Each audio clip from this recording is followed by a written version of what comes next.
जीवन में जितना संतुलन हो उतनी ही संभावना सुख की बढ़ती जाती है। जितना असंतुलन हो उतने ही दुख का उपाय हो जाता है। गहरे देखने पर असंतुलन ही दुख है, संतुलन सुख। और संतुलन सबसे बड़ी कला है। इसलिए हमने इस देश में संतुलन को संयम कहा। संयम का अर्थ है ठीक दो विरोधों के बीच में स्थित हो जाना, दो अतियों के बीच में मध्य को खोज लेना। मन की आदत अति की तरफ जाने की है, एक्सट्रीम की तरफ जाने की। मन हमेशा एक कोने से दूसरे कोने पर जाना चाहता है, बीच में नहीं रुकना चाहता। अगर आप हिंसक हैं तो मन आपसे पूरी हिंसा करवाएगा, और जब आप हिंसा से उबेंगे तो आपको विपरीत दिशा में अति पर ले जाएगा। हिंसा की एक अति है दूसरे को मिटाना, और हिंसा की दूसरी अति होगी स्वयं को मिटाने में लग जाना। दूसरे को मारते थे फिर खुद को मारने लगे, लेकिन बीच में न रुकेंगे। बुद्ध ने कहा है, भोगी जब भी कभी भोग से उब जाता है तो तत्क्षण योगी हो जाता है। पहले अगर शरीर के सुखों के लिए पागल था तो अब शरीर को दुख देने के लिए आतुर हो जाता। पहले अगर चलता था तो रास्तों पर फूल चाहता था, अब अपने हाथ से कांटे बिछा लेता है। पहले अगर स्वाद में रुचि थी तो अब भोजन को जब तक बेस्वाद न कर ले तब तक नहीं करता है। पहले अगर वस्तुओं से प्रेम था तो अब नग्न खड़ा हो जाता है। मन एक अति से दूसरी अति पर जाता है, जैसे घड़ी का पेंडुलम एक कोने से दूसरे कोने पर जाता है, बीच में नहीं रुकता है। बीच में रुक जाए तो घड़ी रुक जाए। एक कोने से दूसरे कोने पर जाने में ही घड़ी की गति है, घड़ी चलती। और जब घड़ी का पेंडुलम बाएं तरफ जाता है तब आपको दिखाई पड़ता है बाएं तरफ जा रहा है, लेकिन जो गहरा देख सकते हैं उनको ये भी दिखाई पड़ता है कि बाएं तरफ जाने में घड़ी का पेंडुलम दाएं तरफ जाने की शक्ति इकट्ठी कर रहा है, मोमेंटम इकट्ठा हो रहा है। जब बाएं जा रहा है पेंडुलम तो दाएं तरफ जाने के लिए तैयार हो रहा है, और जितना बाएं जाएगा उतनी ही छलांग फिर दाएं की तरफ भर सकेगा। जब दाएं जाएगा तब बाएं तरफ जाने की शक्ति इकट्ठी करेगा। ये सूत्र बहुत समझ लेने जैसा है, क्योंकि जब भी तुम प्रेम की तरफ जाते हो तुम घृणा की शक्ति इकट्ठी करते हो। जब तुम भोग की तरफ जाते हो तब तुम योग की शक्ति इकट्ठी करते हो, और जब तुम्हारा मन चोरी की तरफ जाता है तब दूसरे कोने पर तुम अचोर होने की तैयारी भी शुरू कर देते हो। जब तुम दान देते हो तभी तुम शोषण के लिए भी तत्पर हो जाते हो। जो गहरे देखेगा उसे दिखाई पड़ेगा कि मन जो कि सदा विपरीत में डोलता है, एक अति से दूसरी अति, ये स्वाभाविक है। और जब तक मन डोल रहा है तब तक तुम दुख में रहोगे, तुम्हारे दुख बदल जाएंगे। भोगी का दुख है, त्यागी का भी दुख है। भोगी को नहीं दिखाई पड़ता कि त्यागी का दुख क्या है, क्योंकि भोगी को तो त्यागी में सुख ही सुख दिखाई पड़ता है। त्यागी को दिखाई पड़ता है कि भोगी के क्या सुख हो सकते हैं। मेरे पास सन्यासी भी आते हैं, संसारी भी आते हैं। संसारी सदा लोलुप नजरों से देखता है सन्यासी की तरफ कि किस आनंद में जी रहा है। सन्यासियों को मैं जानता हूं जो 40, 30, 50 वर्ष से सन्यास में रहे, जिन्होंने सब छोड़ दिया है। उनके दुख का तुम्हें पता नहीं। उनके मन में तुम्हारे प्रति ईर्ष्या है, और वो सोचते हैं संसारी बड़ा मजा, बड़ा भोग कर रहे हैं। एक वृद्ध सन्यासी ने मुझे कहा, जिनकी उम्र कोई 70 वर्ष है, कि 50 साल पहले उन्होंने दीक्षा ली, सब छोड़कर सन्यासी हो गए। अब किसी से कह भी नहीं सकते कि 50 साल से एक ही बात मन में बनी रही कि कहीं भूल तो नहीं करती, कहीं ऐसा तो नहीं है कि संसार को बिना जाने ही मैं छोड़ आया और वहां सुख हो और यहां कोई सुख मिला नहीं। निकले थे परमात्मा को खोजने, संसार तो छूट गया हाथ से, परमात्मा की कोई पग ध्वनि सुनाई नहीं पड़ती। इस सन्यासी का दुख तुम न समझ पाओगे।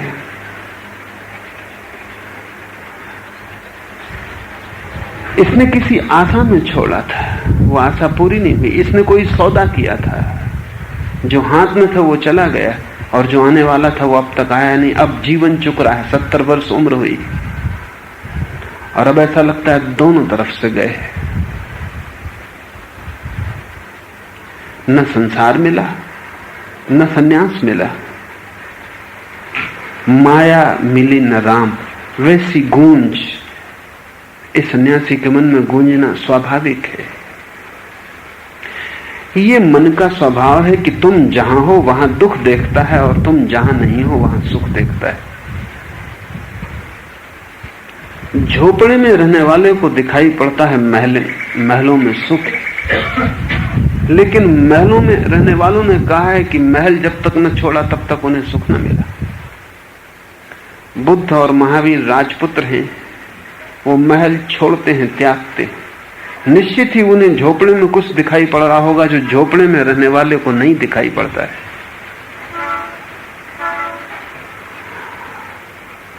विपरीत अति निमंत्रण देती है और विपरीत अति पर जाने का अर्थ है कि मन डोलता रहेगा, मन की घड़ी चलती रहेगी। बहुत लोगों के पिछले जीवन में झांकने के बाद एक अनूठा सूत्र मुझे समझ में आया, और वो ये कि जो लोग पिछले जन्म में सन्यासी रहे वो इस जन्म में परम भोगी हो जाते, और जो लोग पिछले जन्म में भ्रष्ट भोगी थे इस जन्म में सन्यासी हो जाते। तब बड़ी हैरानी मालूम पड़ती। होना तो उल्टा चाहिए तार्किक दृष्टि से। अगर पिछले जन्म में आप सन्यासी थे तो उसी श्रृंखला में आपको और बड़ा सन्यासी इस जन्म में होना चाहिए। ये तो तर्क सीधा है, गणित है, लेकिन हालत उल्टी है। जब भी मैं देखता हूं किसी महाभोगी को और उसके पिछले जन्म में झांकता हूं तो लगता है पिछले जन्म में वो त्यागी रह चुका है, उसका मन एक अति को छू चुका, अब इस जन्म में दूसरी अति को छू रहा है। साधारणतः ऐसा होना चाहिए कि जो आदमी पिछले जन्म में पुरुष था वो इस जन्म में भी पुरुष हो, जो स्त्री थी वो स्त्री हो, लेकिन ऐसा होता नहीं। अक्सर ऐसा होता है कि पिछले जन्म में जो पुरुष था वो इस जन्म में स्त्री हो जाता, और इस जन्म में जो स्त्री है वो पिछले जन्म में पुरुष थी। अगर आप पिछले जन्म में स्त्री थे तो आपके मन में ये सुख की आशा बनी ही रही कि सुख तो पुरुष भोग रहे हैं, स्त्रियां तो सिर्फ दुख भोग रही हैं, इसलिए आप पुरुष होने की आकांक्षा को अर्जित कर रहे हैं। लेकिन पुरुष भी गहरे में आपके प्रति ईर्ष्या से भरा है, कहे या न कहे। स्त्रियां कह देती हैं, ज्यादा साफ सुथरा है उनका हिसाब, कि वो नहीं चाहती कि स्त्री हो, परमात्मा करे कि वो पुरुष हो जाएं। पुरुष ऐसा नहीं कह सकता, नहीं तो लोग हंसेंगे क्योंकि ये पुरुषों का समाज है। लेकिन पुरुष भी गहरे में स्त्री के प्रति ईर्ष्या से भरा है। न तो वैसा सौंदर्य है उसके पास, न वैसा सुगढ़ शरीर है उसके पास,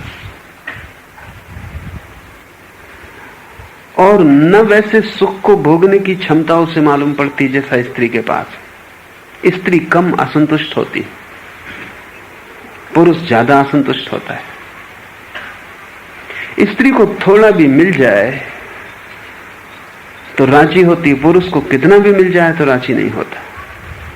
स्त्री की मांग बहुत बड़ी नहीं है, उसका छोटा सा घर, उसका छोटा सा आंगन उसका राज्य बन जाता है। पुरुष की मांग इतनी विराट है कि सिकंदर जैसा साम्राज्य भी हो तो भी आंगन पूरा नहीं होता, छोटा रह जाता। स्त्रियां कम पागल होती हैं, पुरुष ज्यादा पागल होते हैं। स्त्रियां कम आत्मघात करती हैं, पुरुष ज्यादा आत्मघात करते हैं। स्त्रियां ज्यादा स्वस्थ रहती हैं, पुरुष ज्यादा बीमार पड़ते हैं।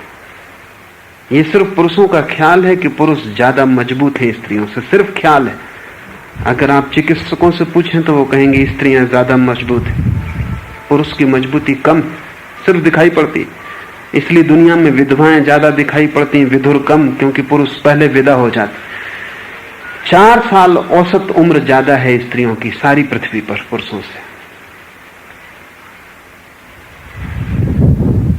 अगर आप 70 साल जिएंगे तो आपकी पत्नी की संभावना 74 साल जीने की। वो कम बीमार पड़ेगी, ज्यादा स्वस्थ रहेगी, और उसके पास रेसिस्टेंस की, प्रतिरोध की बड़ी क्षमता है। आप थोड़ा सोचें, एक पुरुष 9 महीने तक गर्भ को खींच सकता है, असंभव है, वो उसके शरीर की क्षमता नहीं। वो स्त्री की ही क्षमता है एक नए जीवन के बोझ को 9 महीने तक खींच लेना।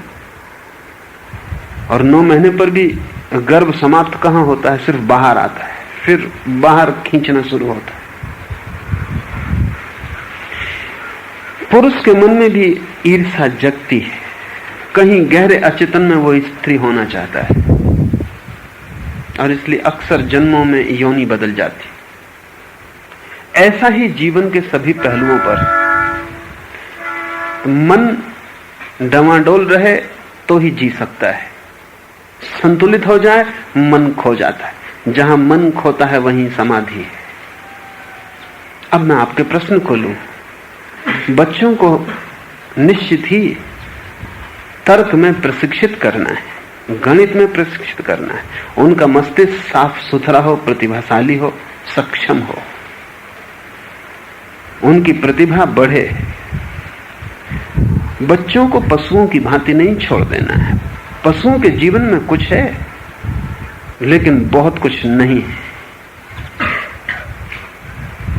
पशुओं के जीवन में एक भोलापन, लेकिन भोलापन मूढ़ता का है, भोलापन संतत्व का नहीं। एक सरलता है, लेकिन सरलता मजबूरी की है, उपलब्धि की नहीं। पशु इसलिए सरल हैं कि चालाक नहीं हो सकते।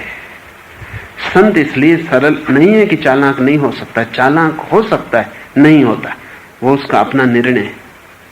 और जो भी आपका अपना निर्णय है वही आपके जीवन को आत्मा देता है। पशुओं के पास आत्मा है, लेकिन उस अर्थ में नहीं जिस अर्थ में मनुष्य के पास आत्मा है, क्योंकि मनुष्य अपना निर्णय लेता है। अगर आप चोर हो ही ना सके तो आपके अचोरी का क्या मूल्य है? अगर आप क्रोध कर ही ना सके तो आपकी करुणा का क्या अर्थ? विपरीत आप कर सकते फिर भी नहीं करते। ये जो आपका अपना न करने का निर्णय, यही आपकी आत्मा को निखारता है, धार देता है, तेजस्विता लाता है। तो पशुओं जैसा भोलापन नहीं चाहिए,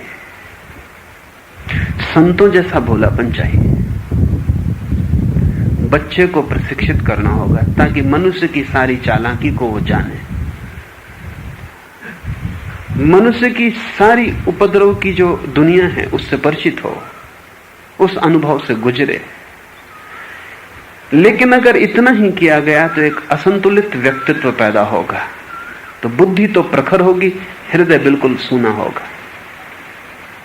गणित तो साफ होगा, प्रेम बिल्कुल धुंधला होगा। मिटा तो सकेगा लेकिन बना ना सकेगा,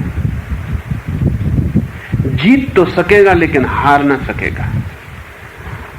और जो आदमी सिर्फ जीत सकता है वो आदमी पूरा आदमी नहीं, क्योंकि जीवन के कुछ आयाम हैं जो हारे हुए को मिलते हैं। संसार तो जो जीतता है उसको मिलता है, परमात्मा उसको मिलता है जो हारना भी जानता है। धन तो उसे मिलता है जो जीतता है, प्रेम उसे मिलता है जो हारता है। हार की भी अपनी विजय है, लेकिन गणित और तर्क तो सिर्फ जीतना सिखाते हैं, हारना ध्यान सिखाता है। गणित और तर्क तो संसार में कैसे हम परिग्रह को बढ़ा लें, कैसे संपदा ज्यादा हो, साम्राज्य बड़ा हो, इसकी कला देते हैं। ध्यान कैसे हमारी आत्मा का राज्य बड़ा हो, कैसे चेतना विस्तीर्ण हो जाए, सारे आकाश को छाले, उसकी कला है। अगर अकेला गणित और तर्क और बुद्धि ही बच्चों को सिखाई गई तो वे बच्चे पंगु होंगे, पैरालाइज्ड होंगे, लकवा खाए हुए होंगे, जैसे उनका एक अंग तो चलता हो और दूसरा अंग न चलता हो। उनके जीवन में पूर्णता ना होगी, वे समग्र ना होंगे, उनका एक पैर सदा बंधा रहेगा, उनका जिंदगी एक लंगड़ी दौड़ होगी। क्योंकि और लोग भी लंगड़े हैं इसलिए पता नहीं चलता। बच्चों का एक खेल होता है लंगड़ी दौड़, जिसमें एक पैर दूसरे के एक पैर से बांध दिया जाता है, एक ही पैर से भागना पड़ता।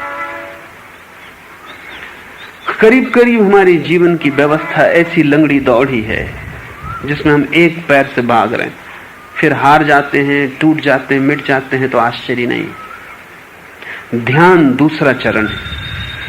तो जैसे ही बच्चे को हम बुद्धि की शिक्षा दें वैसे ही ध्यान की भी शिक्षा दें। जैसे जैसे बच्चा विज्ञान को समझे वैसे वैसे धर्म को भी समझे, और जैसे जैसे उसका मस्तिष्क निखरे वैसे वैसे उसके हृदय में भी प्रकाश आए। वो जाने ही नहीं हो भी, उसके पास चीजें ही ना बढ़े वो भी बढ़े, उसके बाहर का ही फैलाव ना हो, भीतर की भी गहराई हो। जैसे वृक्ष उठते हैं आकाश की तरफ लेकिन जड़ें चली जाती हैं भीतर की तरफ, और जितनी जड़ें गहरी जाती हैं उतना ही वृक्ष ऊपर आकाश की तरफ जाता है। तुम ऐसे वृक्ष जिसके पास जड़ें नहीं, तुम बस बाहर और ऊपर की तरफ जा रहे हो, भीतर और अंदर की तरफ जाने का तुम्हारे पास कोई उपाय नहीं, इसलिए तुम प्रतिपल कप रहे हो। जरा सा हवा का झोंका आता है कि तुम घबरा जाते हो, क्योंकि तुम्हारे पास जड़ें नहीं है। तुम्हारे पास अगर जड़ें होती, गहरी पाताल को छूती, तो तुम तूफानों को निमंत्रण देते, और जब तूफान आता तब तुम्हारे आनंद का कोई ठिकाना ना होता, तभी तुम्हारे उत्सव का क्षण होता, तब तुम नाचते, क्योंकि तूफान चुनौती देता है, और चुनौती की पृष्ठभूमि में ही तुम्हें अपने होने का पूरा पूरा पता चलता है, उसके पहले पता नहीं चलता है। तब तुम तूफान को धन्यवाद देते और कहते कि अक्सर आया करो। अभी छोटा सा हवा का झोंका और तुम घबराते हो कि मौत आ गई, तुम चिल्लाते हो कि भगवान बचाओ। तुम भगवान को धन्यवाद नहीं देते कि तूने तूफान भेजा, तुम भगवान से कहते हो कि बचाओ, इस तूफान से छिपाओ। तुम डरे हो क्योंकि तुम्हारे पास जड़ें नहीं, जड़ें भीतर की तरफ जाती। जितनी जड़ें भीतर जाएंगी उतना ही तुम्हारा बाहर का फैलाव सुदृढ़ हो जाएगा। इसलिए ध्यान एक अर्थ में तो बुद्धि के विपरीत है, जैसे जड़ें एक अर्थ में वृक्ष के विपरीत है।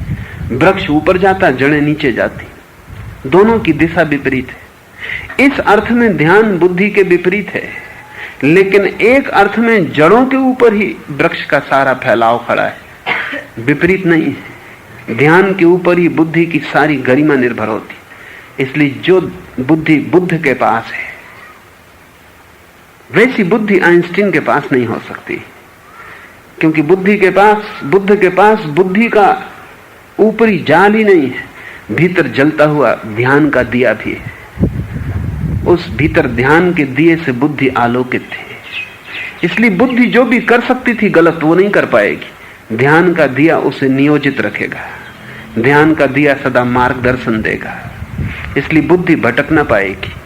ये घोड़े बुद्धि के कहीं भी भागकर किसी गड्ढे में नहीं गिरेंगे, भीतर सारथी बैठा हुआ है, वो प्रज्ञावान ध्यान भीतर का मालिक है। बच्चे को बुद्धि भी दो, बच्चे को ध्यान भी दो, उसे जड़ें भी दो, आकाश में फैलाव भी दो, और ये ध्यान रखो कि दोनों के बीच संतुलन बड़ी बात है।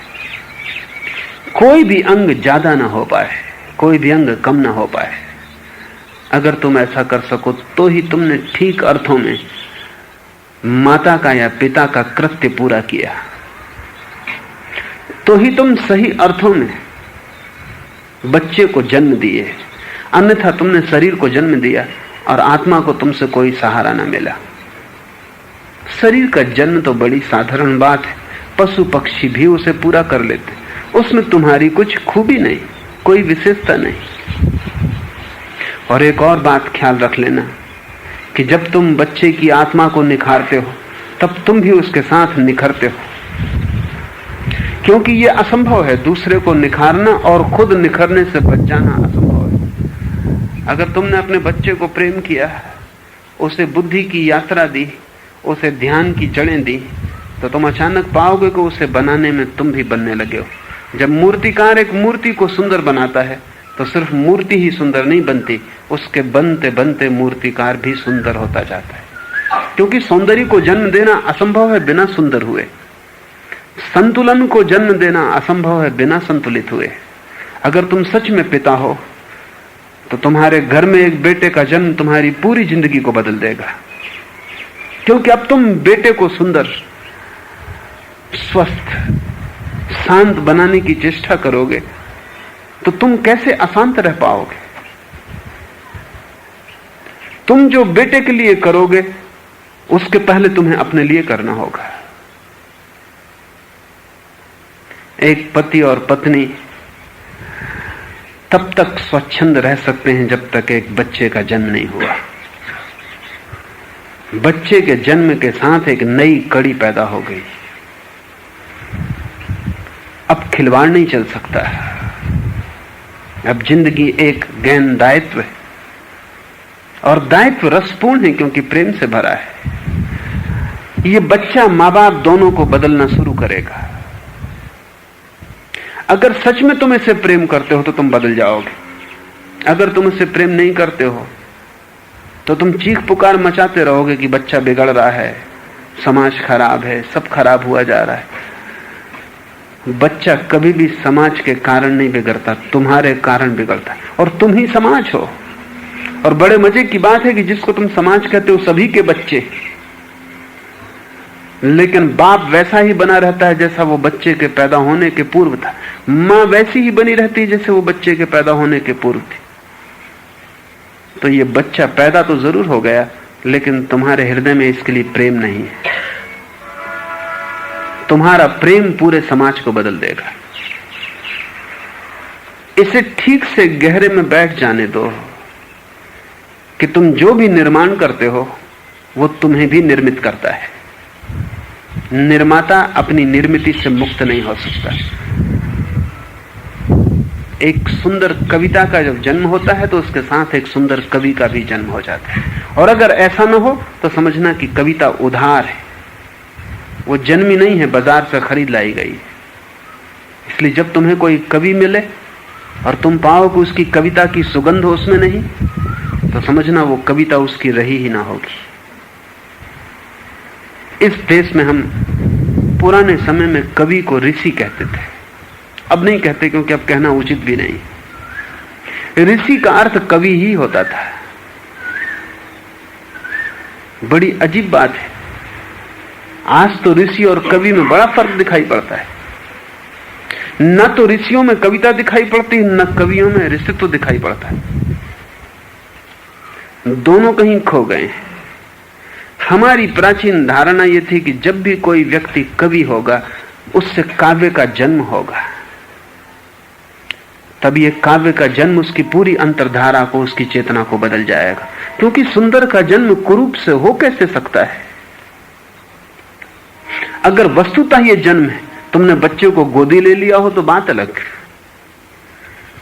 अडॉप्ट कर लिया हो तो बात अलग, तुमने किसी और की कविता में तुकबंदी जोड़ के थोड़ा ऊपर हेरफेर कर लिया हो तो बात अलग, तुमने किसी और की अनुभूति को रंग रोगन लगा के अपना बता दिया हो तो बात अलग। लेकिन तब तुम कवि नहीं हो, तुकबंद हो। और तुकबंदी कितनी ही सुंदर हो, छिछली है।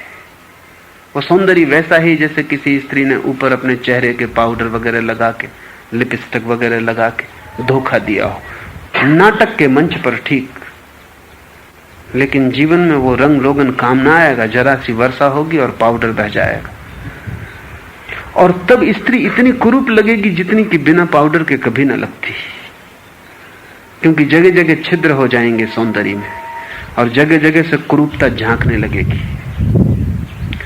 वस्तुतः जो स्त्री सुंदर होती है वो पाउडर से बचती है, क्योंकि पाउडर कुरूपता को छिपाने का ढंग हो सकता है, सौंदर्य को पैदा करने का उपाय नहीं। सुंदर स्त्री भी अगर पाउडर पोत लेती है तो कुरूप हो जाती, क्योंकि झूठ कभी सुंदर नहीं हो सकता।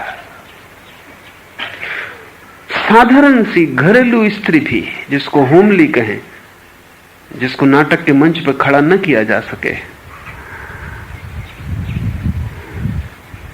अगर अपने को ढांके ना, छिपाए ना, रंग रोगन से पोते पाखंड ना खड़ा करे, तो साधारण घरेलू स्त्री में भी एक सौंदर्य की ज्योति जलती, सरल, स्वच्छ, ताजी, कम से कम ऑथेंटिक, प्रमाणिक। तो भारत की पुरानी धारणा यह थी कि जब किसी व्यक्ति से काव्य का जन्म होगा, जब कोई कवि होगा, तो ऋषि तो हो ही गया, क्योंकि वो सुंदर कविता पीछे उस सुंदर हृदय को छोड़ जाएगी जहां से आई। अगर गंगा इतनी प्रीतिकर है तो गंगोत्री पवित्र हो ही जाएगी। हम गंगोत्री को पूजा करने जाते हैं गंगा से भी ज्यादा, क्योंकि जिससे गंगा का जन्म हुआ वो गंगा से ज्यादा होगी। तो कविता से कवि सदा ज्यादा होगा, अगर है तो कितनी ही कविताएं निकलती जाएं, कवि ज्यादा होगा, क्योंकि वो मूल उद्गम है। कवि ऋषि हो जाएगा। दूसरी बात भी सच है कि जब भी कोई ऋषित्व को उपलब्ध होगा तो कवि हो जाएगा। इसलिए कवि और ऋषि संस्कृत में पर्यायवाची शब्द है। ऐसा दुनिया की किसी भी भाषा में नहीं। पोएट और सेंट, संत और कवि, ऋषि और कवि दुनिया की किसी भाषा में पर्यायवाची नहीं, केवल संस्कृत में पर्यायवाची। बड़ा गहरा अर्थ है। जब भी कोई व्यक्ति ऋषि होगा, ऋषि का अर्थ है जो सत्य को उपलब्ध हुआ, ऋषि का अर्थ है जो सौंदर्य को उपलब्ध हुआ, ऋषि का अर्थ है जिसने भीतर की गरिमा को पा लिया, जिसकी ज्योति जल गई, जो जाग गया, जिसके फूल खिल गए, जो पहुंच गया वहां जहां उसकी नियति थी, जिसने अपने अंतिम शिखर को छू लिया, उसे हम ऋषि कहते हैं। जब भी कभी ऐसा कोई व्यक्ति होगा तो उससे काव्य का जन्म अनिवार्य है। भला छंदों में कविता पैदा ना हो, लेकिन वो जो भी करेगा काव्य होगा। बुद्ध का चलना अगर आप देखें तो उसमें कविता है। बुद्ध की आंखों का खुलना आप देखें तो उसमें कविता है। बुद्ध बोले, चुप रहे तो उसमें कविता है। बुद्ध का पूरा जीवन एक काव्य है। जरूरी नहीं कि बुद्ध छंद लिखे, छंदबद्ध कविता को लिखे, चित्र बनाए, एक गीत को जन्म दें या एक मूर्ति बनाएं, जरूरी नहीं है। लेकिन अब बुद्ध का पूरा होना काव्यपूर्ण है। वे जो भी करेंगे, रेत पर चलते उनके पैर के चिन्ह बन जाएंगे, तो उन चिन्हों से सुंदर चित्र खोजना कठिन है।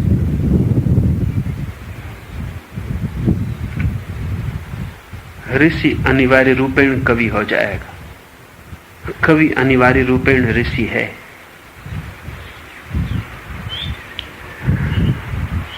अगर तुमने अपने बच्चे को सच में ही प्रेम किया और प्रेम अपने बच्चे को परमात्मा बनाना चाहेगा, इसके अतिरिक्त प्रेम और क्या चाह सकता है?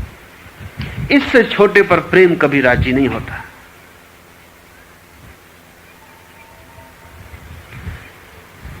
प्रेम इससे कम पर राजी हो ही नहीं सकता।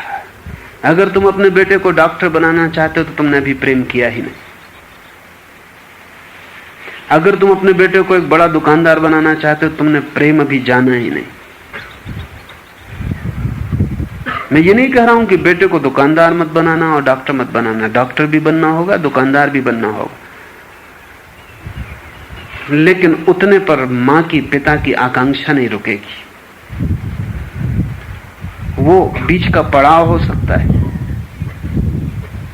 राह हो सकती है, लेकिन जहां भी प्रेम है वहां परमात्मा से कम पर तृप्ति नहीं है। तुम जिसे प्रेम करोगे उसे तुम परमात्मा की तरह अंततः परमात्मा हो जाए, ऐसी आकांक्षा करोगे। प्रेम परमात्मा को जन्म देने की कीमिया है। उससे कम पे जो राजी हो जाए वो प्रेम नहीं।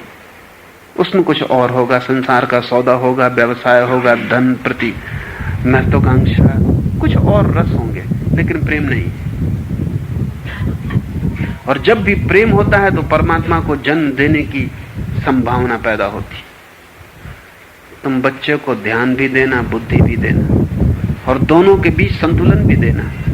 और उसको देते देते ही तुम अनजाने पाओगे कि तुम बदलते गए हो।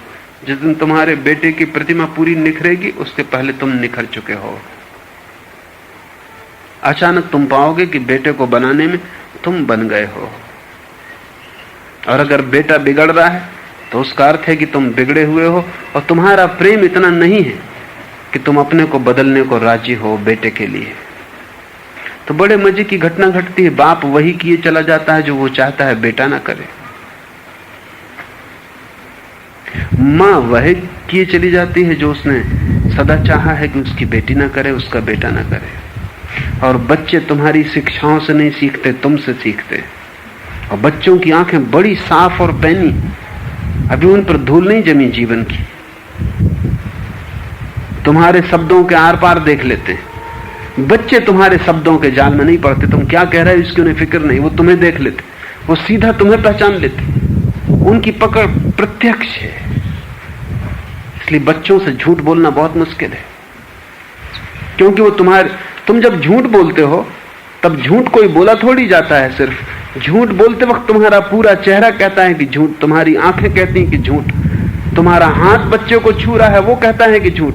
अभी बच्चा जिंदगी के बहुत करीब, तुम ना पकड़ पाओ, लेकिन बच्चा फौरन पहचान लेता है। तुम्हारी सारी तरंगें कहती हैं कि तुम झूठ बोल रहे हो। इसलिए बच्चों को धोखा देना मुश्किल है, जब तक कि तुम उनको इतना भ्रष्ट न कर दो। हम सब कोशिश में लगते हैं उनको भ्रष्ट करने की, और जब तक वो भ्रष्ट न हो जाएं तब तक हम संदिग्ध रहते, तब तक डर रहता है। माँ बाप बच्चों को शिक्षा दे रहे हैं झूठ मत बोलो, और बच्चे प्रतिपल पाते हैं कि माँ बाप झूठ बोल रहे हैं। इससे क्या शिक्षा मिलती? सिर्फ एक शिक्षा मिलती, और वो ये कि तुम भी अपने बच्चों को समझाना कि झूठ मत बोलो। और झूठ बोलना ये तथ्य पकड़ में आ जाता है। ये बच्चे भी अपने बच्चों को समझाएंगे कि झूठ मत बोलो, और झूठ बोलेंगे। यही तुम्हारे पिता ने तुम्हारे साथ किया, यही तुम अपने बच्चों के साथ कर रहे हो। ये बच्चे देखते हैं कि उनको ब्रह्मचर्य का उपदेश दिया जाता है, और माँ बाप भी काम वासना से पूरी तरह भरपूर।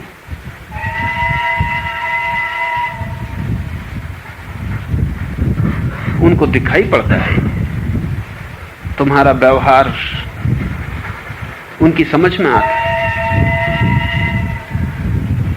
वे भी अपने बच्चों को ब्रह्मचर्य का उपदेश देंगे। एक बड़ा पाखंड है जो चलता है, हमारा समाज एक विराट पाखंड। हमें दिखाई नहीं पड़ता क्योंकि हम उसी में पैदा हुए, जैसे मछलियों को सागर नहीं दिखाई पड़ता क्योंकि वे उसी में पैदा हुए। हमारा पाखंड इतना गहरा है कि अगर हमें दिखाई पड़ना शुरू हो जाए तो हम बहुत बेचैन हो जाएंगे, बहुत घबरा जाएंगे कि क्या हो रहा है। हम सोचते भी नहीं हम क्या कह रहे हैं, क्या कर रहे हैं, क्या उसका परिणाम होगा। तुम बच्चों को बुद्धि की शिक्षा देते हो, ध्यान की नहीं, क्योंकि बुद्धि के लिए उधार शिक्षक मिल जाते, किराए के आदमी मिल जाते। इसलिए आसान है, स्कूल है, विश्वविद्यालय, वहां तुम भेज देते हो। अगर अधिक माँ बाप की आकांक्षा को ठीक से समझा जाए तो शायद वो शिक्षा लेने नहीं भेजते, सिर्फ झंझट से बचने भेजते। एक घर का उपद्रव टल जाता, रविवार को घर में उपद्रव वापस लौटा। स्कूल जो है माँ बाप को बच्चों से बचाने के उपाय है, वहां तुम उन्हें ढकेल आते हो। वहां तुमने किराए के नौकर रख छोड़े जो उन बच्चों को उलझाए रखते, ऐसी बातों में जिनमें 99% बिल्कुल कचरा है, जिनको सिखाने की कोई जरूरत नहीं, जिनको सीख के सिवाय भूलने के बच्चे कुछ भी ना करेंगे, जिनमें सार ना के बराबर है। शिक्षक जो है वो एक तरह का पहरेदार है, जो माँ बाप और बच्चों के बीच में डंडा लिए खड़ा रहता है। कम से कम 5-7 घंटे के लिए तुम्हें शांति दे देता है।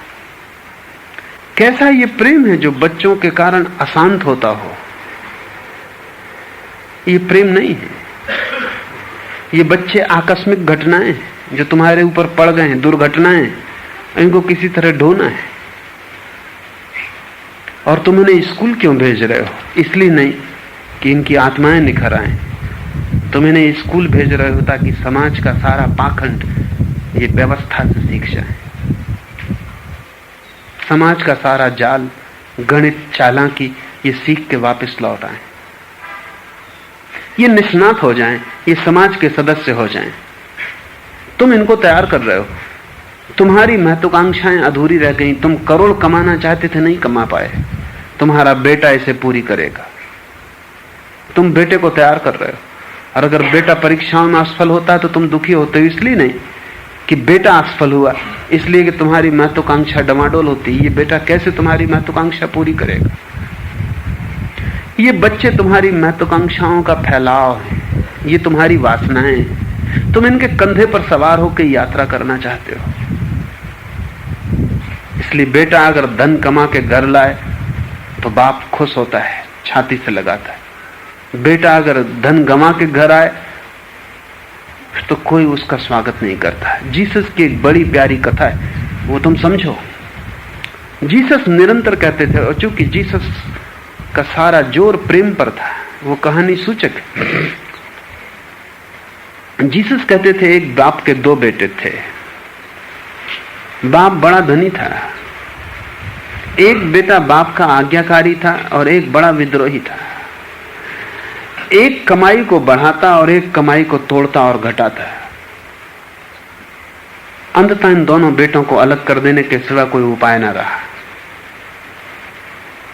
आधा आधा धन बांट दिया गया। बड़ा बेटा बाप के पास रुका, धन को उसने व्यवसाय में लगाया, खेत खरीदे, बगीचे बनाए। छोटा बेटा धन मिलते ही नदारत हो गया गांव से। थोड़े दिनों बाद खबरें आने लगी कि जुए में उसने सब बर्बाद कर दिया, शराब पी डाली, वेश्याओं के नाच गान में वो जो मिला था सब मिट्टी हो गया।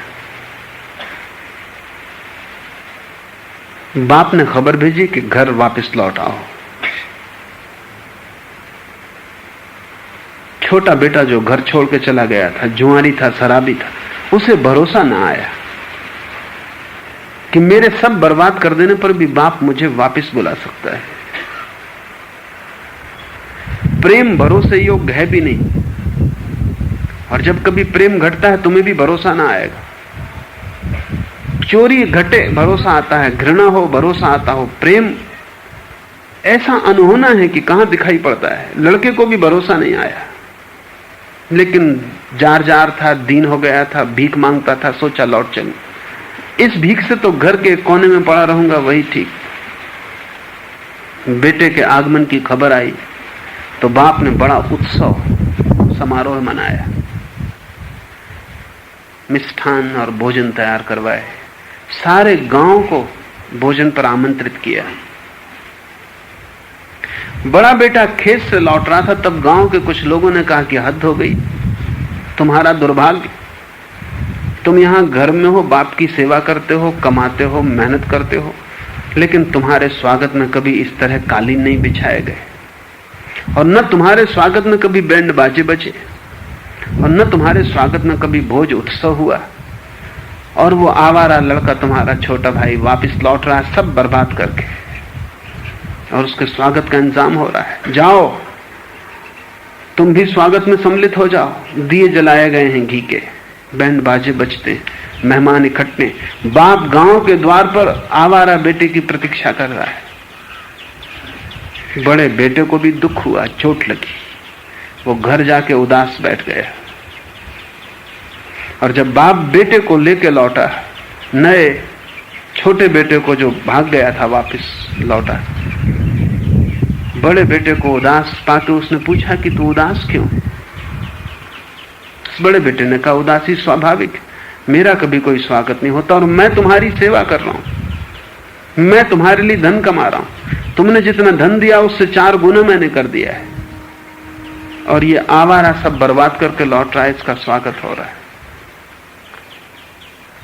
तो बाप ने कुछ बातें कही जो समझने जैसी हैं। बाप ने कहा, प्रेम कमाने वाले में और गैर कमाने वाले में फर्क नहीं करता, और प्रेम जो निकट है उसके प्रति तो आश्वस्त है, जो दूर चला गया है उसे पास लाने की कोशिश करता है। और तुम तो ठीक ही हो, इसलिए तुम्हारे लिए किसी विशेष उत्सव की जरूरत नहीं। तुम्हारे लिए तो मेरे आशीर्वाद प्रतिपल चल रहे हैं, लेकिन जो भटक गया है उसके लिए विशेष आयोजन की जरूरत है, तभी वो आश्वस्त हो सकेगा। और जीसस कहते थे कि ठीक वैसे ही जैसे कोई गड़रिया घर लौटता हो सांझ अपनी भेड़ों को लेकर और अचानक पाता है कि एक भेड़ खो गई, तो 1000 भेड़ों को वहीं जंगल अंधेरे में छोड़कर वो एक भेड़ को खोजने निकल जाता है।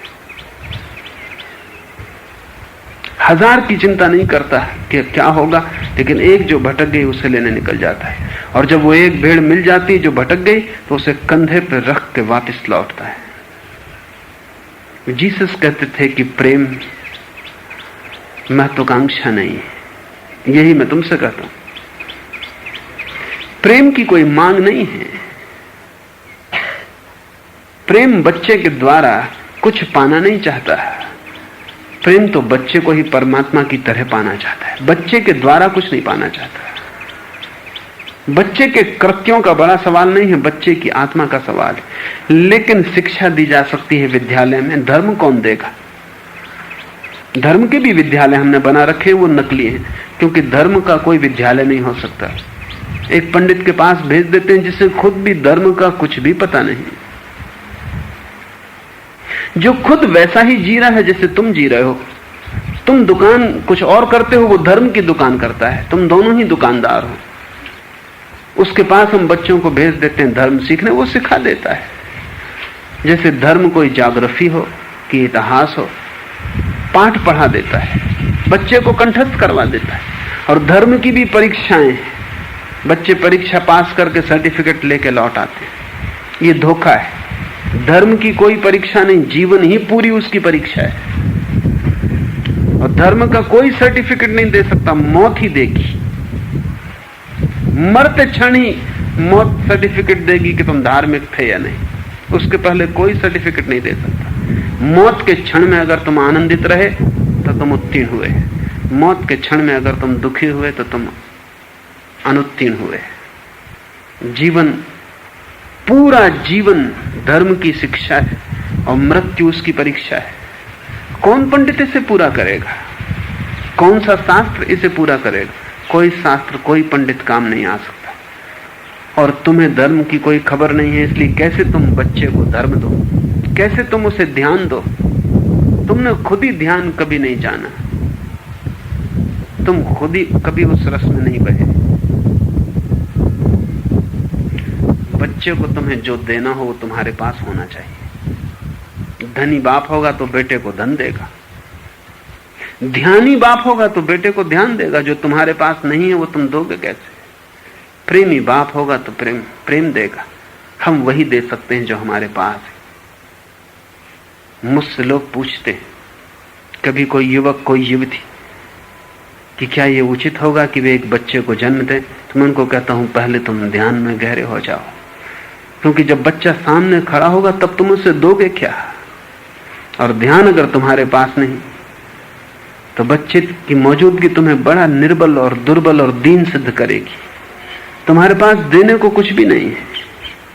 तुम पहले ध्यान में गहरे उतर जाओ, तब तुम मां बनना या पिता बनना, क्योंकि तब मां और पिता बनने का जो महत्व दायित्व है उसे तुम पूरा कर सकोगे। और दायित्व की भांति नहीं, एक आनंद की भांति पूरा कर सकोगे। ध्यान भी दो बच्चे को, विचार भी दो।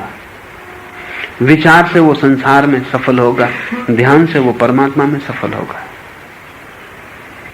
विचारों से दो ताकि उसकी बुद्धि निखरे, ध्यानों से दो ताकि उसका हृदय पवित्र होता चला जाए। और जहां हृदय की पवित्रता और बुद्धि की सक्रियता का मिलन होता है, वहां इस जगत में जो महत्वपूर्ण से महत्वपूर्ण घटना है वो घटती। वहां सक्रियता और निष्क्रियता दोनों संतुलित हो जाती। वहां रात और दिन दोनों ठहर जाते। वहां मृत्यु और जीवन दोनों के पार जो है उसका दर्शन शुरू हो जाता है।